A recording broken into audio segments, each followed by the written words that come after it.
राधे ही राधे महाराज जी। महाराज जी, निवेदन है कि एक समाधान कीजिए महाराज जी। आध्यात्मिक जीवन और सांसारिक जीवन में मानसिक संतुलन नहीं बना पा रहे हैं।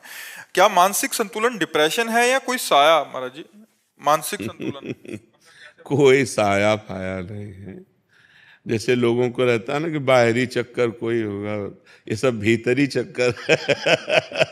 हमारे द्वारा जो पाप कर्म होते वही हमारे मन को जलाते हैं, वही हमारी बुद्धि को भ्रष्ट कर देते हैं, और कोई नहीं।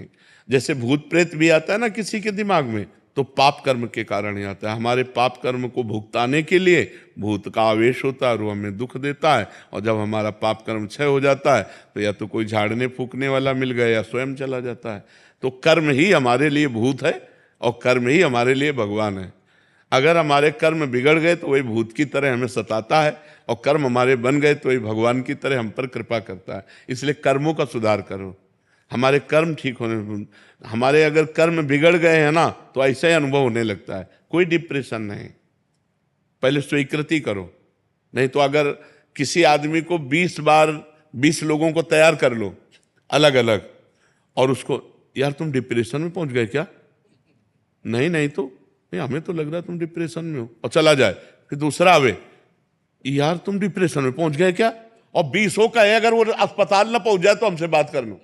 वो अस्पताल जाएगा और चेक करवाएगा कि मैं डिप्रेशन में हूं क्या, क्योंकि 20 लोगों ने कहा है। तो हम पहले कह रहे कि ये स्वीकृति करो कि मैं डिप्रेशन में नहीं हूं, ये स्वीकृति करो कि मेरे ऊपर भूत प्रेत का कोई साया नहीं, स्वीकृति से ही फंस गए हो। मेरे ऊपर भगवान की बड़ी कृपा है, और नाम जप करो, गंदे आचरण मत करो।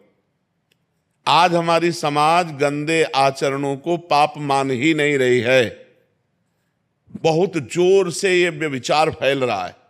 ये जो व्यभिचार दोष है बहुत जोर से फैल रहा, चाहे स्त्री हो चाहे पुरुष हो, सबके दिमाग में एक ही बात नाच रही है, बस भोग भोग भोग संसार। ये पाप महापाप है। पर स्त्री गमन, पर पुरुष गमन, ये महापाप है, और कोई इस पर ध्यान नहीं दे रहा। और फिर कहते हैं डिप्रेशन में जा रहे हैं, परेशान हो रहे हैं। परेशान नहीं होगे तो और क्या होगे? हम खुली बात कह रहे हैं, अपने चरित्र को सुधारो, अपने आचरणों को सुधारो, अपने कर्म को ठीक करो, नाम जप करो। किसी से आशीर्वाद मांगने की जरूरत नहीं। और कोई आशीर्वाद ऐसे फल फूल वाला भले दे दे, ऐसा आशीर्वाद बिना अधिकार के नहीं मिल जाता।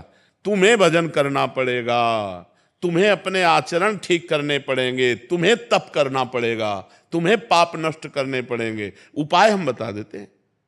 भगवान गीता में अर्जुन को क्या कहते? तुम्हें सहना पड़ेगा, तुम्हें मेरा भजन मन मना भव मद भक्तो माद्याजी माम नमस्कुरु। भगवान सामने खड़े हैं और कह रहे जब तक तुम ऐसा नहीं करोगे तब तक मेरे को नहीं जान सकते। सामने खड़े हैं महाराज। अनन्य चेता सत्यम, मेरा सतत चिंतन करो। अनन्य चिंतयन्तो माम, मेरा अनन्य चिंतन करो। भगवान बार बार कह रहे। तो हम जब भगवान कह रहे हैं तो हम लोग तो भगवान के दास हैं।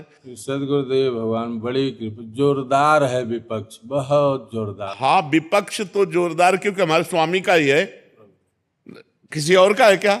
हमारे स्वामी। तो सोचो, जिसकी एक माया शक्ति इतनी जोर की है, उसकी कृपा शक्ति कितनी जोर की होगी। प्रभु पहले वो कहते थे, अब आप अरे अब ऐसे ऐसे ऐसे थोड़ी का बोला जाता है जैसे तुम मंत्र बोल दिए। मंत्र ही नहीं मिला तुम्हें, तभी तो दुर्दशा है। अब कभी मत बोलना। आप बता दो, वही करेंगे। हम तो रोज चिल्लाते ही रहते हैं। हम एक बात बताते हैं, दिल भर लगे ही तो रहते हैं, इसी में लगे रहते हैं कि भाई सुधरो, भाई सुधरो, मंगल हो तुम्हारा। राधा राधा जपो, राम राम जपो, कृष्ण कृष्ण जपो, हरि हरि जपो, जो मन आवे सो जपो, लेकिन जपो। और आचरण पवित्र रखो, खान पान पवित्र रखो, बढ़िया आनंद आ जाएगा जी।